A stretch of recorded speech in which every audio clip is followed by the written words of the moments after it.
तर महानगरांचा बॉस कोण याचा फैसला हा आज होणार आहे। मुंबईमध्ये महायुती की ठाकरे बंधू सकाळी 10 वाजल्यापासून मतमोजणीला सुरुवात होणार आहे। ठाण्यामध्ये एकनाथ शिंदे आपला गड राखणार का? पुण्यामध्ये काय होणार? अजितदादांची पॉवर की भाजपचा फीवर? नेमकं काय होणार? नवी मुंबईमध्ये गणेश नाईक की शिंदे कोण वरचढ ठरणार? सर्वात वेगवान आणि अचूक निकाल पहा फक्त झी 24 तासवर।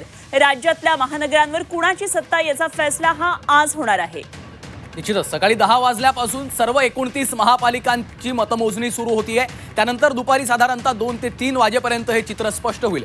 राजधानी मुंबईमध्ये भाजप, शिवसेना, महायुती की ठाकरे बंधू बाजी मारणार याकडे सर्वांचं लक्ष लागलेलं असणार आहे। ठाण्यामध्ये काय चित्र आहे? ठाण्यामध्ये एकनाथ शिंदे आपला गड कायम राखणार का त्या ठिकाणी सत्ता बदल होणार हे पाहावं लागेल। नवी मुंबईमध्ये गणेश नाईक की एकनाथ शिंदे नेमकं कोण वरचढ ठरणार याकडेही लक्ष लागलेलं आहे। पुण्यामध्ये पवारांची पॉवर चालणार की भाजपचा फीवर असेल याकडे देखील आपल्या नजरा असणार आहेत। एक्झिट पोलनं जरी भाजपच्या बाजूने कौल दिला असला तरी प्रत्यक्ष मतदारांचा कौल कुणाला आहे हे आज स्पष्ट होणार आहे। दरम्यान मतमोजणीसाठी प्रशासनाकडून जय्यत तयारी करण्यात आलेली आहे। सर्व मतमोजणी केंद्राच्या बाहेर कडेकोट बंदोबस्त ठेवण्यात आलेला आहे। राज्यात 29 महापालिकांसाठी सरासरी 60% मतदान झालेलं आहे। इचलकरंजीमध्ये सर्वाधिक 70% मतदानाची नोंद आहे, तर मुंबईमध्ये 55% मतदान झाल्याचं आपण पाहतोय। आज आपण दिवसभर या निकालाच्या संदर्भात सविस्तर चर्चा करणार आहोत। पुण्यामध्ये अजितदादांची पॉवर असणार आहे की भाजपचा फीवर तिथं चालतोय हे पाहावं लागणार आहे आणि या संदर्भातले सर्व अपडेट्स आपण प्रेक्षकांपर्यंत आज झी 24 तासच्या माध्यमातून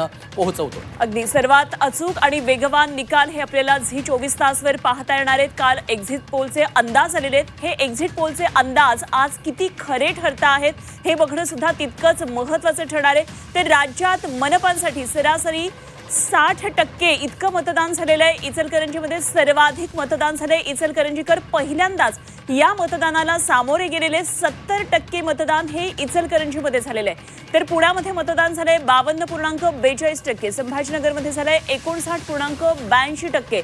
मुंबई महापालिकेसाठी मतदानाची टक्केवारी पुढे आलेली आहे। मुंबई महापालिकेसाठी मतदान झालेलं आहे 55% आणि मागच्या वेळी हेच मतदान 56% इतकं झालेलं होतं। तर राज्यात 29 महापालिकांसाठी सरासरी 60% इतकं मतदान झाल्याची ही माहिती कळतीये।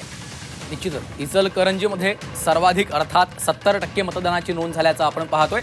एक सरासरी आकडा काढायचा झाला तर महापालिकेसाठी राज्यभरामध्ये 60% हे मतदान झालेलं आहे। काल दिवसभर मतदान होत असताना अनेक घटना घडलेल्या आहेत। काही ठिकाणी ईव्हीएम मशीनमध्ये बिघाड झाल्याचं आपण बघितलेलं होतं। काही ठिकाणी आपण पाहतोय अनेक पैसे वाटपाच्या देखील घटना समोर आलेल्या होत्या। निवडणूक आयोगाची देखील महत्त्वाची पत्रकार परिषद पार पडलेली होती। त्यामुळे आजच्या निकालाकडे संपूर्ण देशाचं लक्ष लागलेलं आहे।